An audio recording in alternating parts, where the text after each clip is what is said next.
தூத்துக்குடி தமிழ் சொந்தங்களுக்கு என்னுடைய வணக்கம். பாராளுமன்ற தேர்தலில் எனக்கு கிடைத்திருக்கும் சின்னம் கரும்பு விவசாய சின்னம். ஒரு பொன்மொழி உண்டு, விவசாயி சேற்றில் கை வைத்தாதான் ஒவ்வொருவரும் சோற்றில் கை வைக்க முடியும் என்பது ஒரு பொன்மொழியாகும்.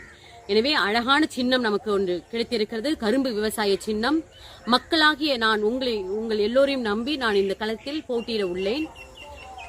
பாராளுமன்ற உறுப்பினராக என்னை நீங்கள் தேர்ந்தெடுத்தால் முதல் கோரிக்கை விவசாயிகளுடைய கடன்களை ரத்து செய்ய கோரியும், மாதம் ஊதியம் வழங்க கோரியும், அது மட்டுமல்லாமல் உப்பள தொழிலாளர்களுக்கு மாத ஊதியம் வழங்கிடவும், தற்காலிக மின்சார வாரியத்தில் பணிபுரியும் ஒவ்வொருத்தருக்கும் நிரந்தர வேலைவாய்ப்பு தரவும், அது மட்டுமல்லாமல் மீனவர்களுடைய அனைத்து கோரிக்கைகளும் நிறைவேற்றிடவும், சுங்கசாவடிகள் அனைத்து கட்டணங்களை ரத்து செய்யவும், நல்ல தார் சாலைகளை அமைத்திடவும், நல்ல கல்வியும் நம்மளுடைய அடிப்படை தேவைகளையும் விலைவாசிகளையும் குறைத்திட கோரிக்கைகளையும் முன்வைத்து அதை மக்களுக்காக நான் வாங்கி கொடுப்பேன் என்று உறுதிமொழி அளிப்பதோடு நிறைவேற்றியும் காமிப்பேன் என்று கூறுகிறேன்.